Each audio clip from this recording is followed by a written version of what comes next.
ప్రభు అయిన యేసుక్రీస్తు నామములో దేవుని బిడ్డని మీ అందరికీ సమాధానము కలుగునుగాక. ఆమేన్. పరిశుద్ధ గ్రంథంలో దేవుని వాక్యమును ధ్యానించుకుందాం. సామెతల గ్రంథము 10వ అధ్యాయము 14వ వచనము. జ్ఞానులు జ్ఞానము సమకూర్చుకుందురు.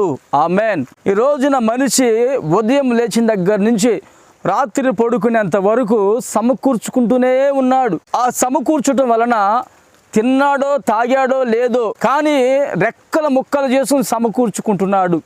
ఒకరోజు ఒక ధనవంతుడు కూడా బాగా సమకూర్చుకున్నాడు అండి. ఆస్తిని సమకూర్చుకున్నాడు, ఐశ్వర్యాన్ని సమకూర్చుకున్నాడు, పేరును సమకూర్చుకున్నాడు.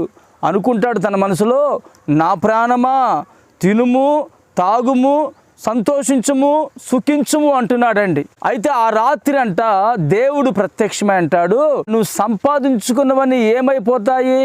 ఈ రాత్రి దేవుని ప్రాణం అడుగుతున్నాడు అన్నాడంటండి. ప్రియులారా, ఈ లోకములో మనం సమకూర్చుకోవాల్సినది ఆస్తి కాదండి, ఐశ్వర్యము కాదండి, పేరు ప్రఖ్యాతులు కాదండి, జ్ఞానాన్ని మనం సమకూర్చుకోవాలి.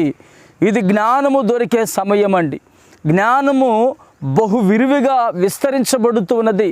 ఈ జ్ఞానాన్ని మనం సమకూర్చుకొని మనము దేవుని యొక్క రాజ్యము కొరకు సిద్ధపరచబడాలి.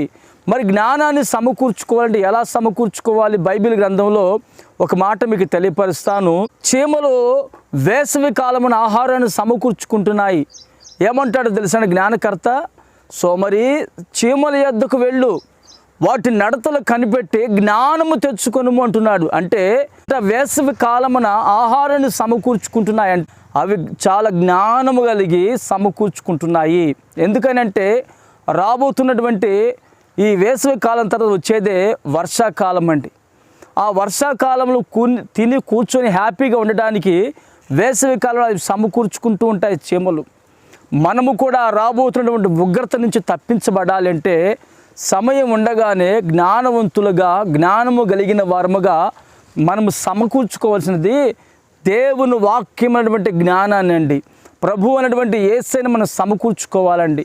పరలోక రాజ్యాన్ని మనం సమకూర్చుకున్నప్పుడు యేసయ్య మనకు ధారాళముగా మనం సమకూర్చుకున్న దానికి అధికముగా యేసయ్య మనకు ఇవ్వగలిగిన వాడు. ఆమెన్. ప్రార్థన చేసుకుందాం. ప్రేమగల తండ్రి, స్తోత్రము నాయన.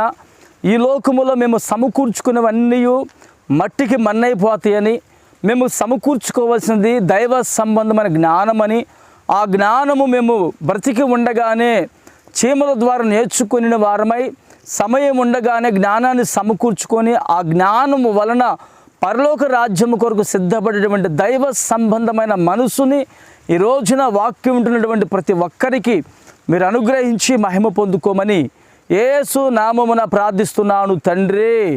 ఆమేన్.